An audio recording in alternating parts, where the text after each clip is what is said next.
നമുക്കിപ്പോൾ കാണാം ദൃശ്യങ്ങളിൽ ചായ സൽക്കാരം നടക്കുകയാണ്. ഗവർണർ രാജേന്ദ്ര വിശ്വനാഥ് ആർലേക്കറുണ്ട്, മുഖ്യമന്ത്രി വി.ഡി. സതീശനുണ്ട്, പി.കെ. കുഞ്ഞാലിക്കുട്ടി, സാദിഖ് അലി തങ്ങൾ തുടങ്ങിയ ആളുകളൊക്കെ അവിടെ കാണാം. നമുക്ക് ദൃശ്യങ്ങളിൽ അവിടെ വിരുന്ന് സൽക്കാരം ലോക് ഭവനിൽ പുരോഗമിക്കുകയാണ്.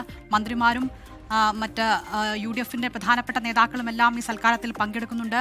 ഇതിനുശേഷം ലോക് ഭവനിൽ നിന്ന് മന്ത്രിമാരും മുഖ്യമന്ത്രിയുടെ നേതൃത്വത്തിൽ മന്ത്രിമാർ സെക്രട്ടേറിയറ്റിലേക്ക് എത്തും. അവിടെയായിരിക്കും ഈ വി.ഡി. സതീശൻ മന്ത്രിസഭയുടെ ആദ്യ ക്യാബിനറ്റ്. അതിലുള്ള തീരുമാനങ്ങൾ, അതിലേക്ക് ആകാംക്ഷയോടെ കാത്തിരിക്കുകയാണ് കേരളം.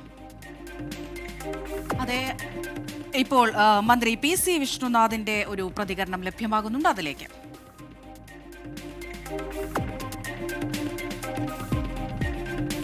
വലിയ സന്തോഷമാണ്, വലിയ ഉത്തരവാദിത്തമാണ്. ജനങ്ങളിൽ വലിയ പ്രതീക്ഷയുണ്ട് ഈ ഗവൺമെന്റിൽ.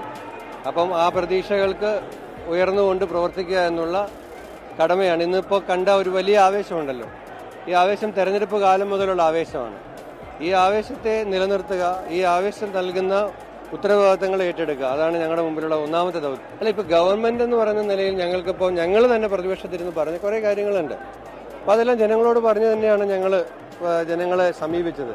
അപ്പോൾ ആ കാര്യങ്ങളെ സംബന്ധിച്ച് അതിന് പ്രയോറിറ്റൈസ് ചെയ്ത് നടപ്പിലാക്കുക എന്നുള്ളതായിരിക്കും. ഇപ്പോൾ എന്തായാലും ആദ്യ ക്യാബിനറ്റ് യോഗം ചേരുമല്ലോ, ചേർന്നതിന് ശേഷം കൂടുതൽ കാര്യങ്ങൾ CM നിങ്ങളോട് പറയും. ലോക് ഭവനിൽ ഗവർണറുടെ ചായ സൽക്കാരം പുരോഗമിക്കുകയാണ്. മുഖ്യമന്ത്രി വി.ഡി. സതീശനെയും പി.കെ. കുഞ്ഞാലിക്കുട്ടി, സാദിഖ് അലി ശിഹാബ് എല്ലാവരെയും നമുക്ക് കാണാൻ കഴിയുന്നുണ്ട്. ഇപ്പോൾ സത്യപ്രതിജ്ഞയ്ക്ക് ശേഷം ലോക് ഭവനിലെ ഈ ചായ സൽക്കാരത്തിലേക്ക് മന്ത്രിമാർ പുറപ്പെടുകയായിരുന്നു. അല്പസമയത്തിനകം തന്നെ ആദ്യത്തെ മന്ത്രിസഭാ യോഗം ചേരാനിരിക്കുകയാണ്. അതിലേക്ക് തന്നെയാണ് ഇനിയിപ്പോൾ നമ്മൾ ഉറ്റുനോക്കുന്നത്.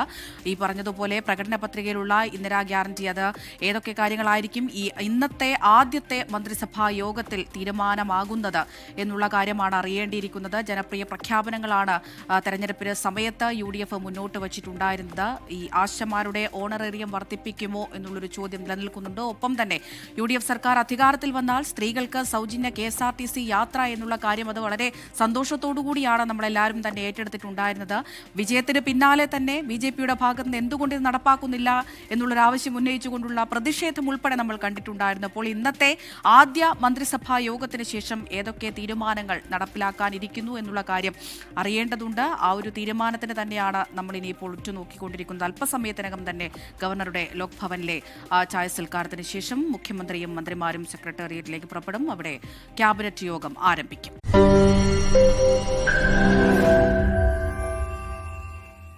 ലോകത്തെവിടെയായാലും ഏത് സമയത്തും 24 വാർത്തകളും ഓഗ്മെന്റഡ് റിയാലിറ്റി പാക്കേജുകളും എക്സ്പ്ലെയിനറുകളും വിശദമായി കാണാൻ ഞങ്ങളുടെ YouTube ചാനൽ നിങ്ങൾക്ക് സബ്സ്ക്രൈബ് ചെയ്യാം.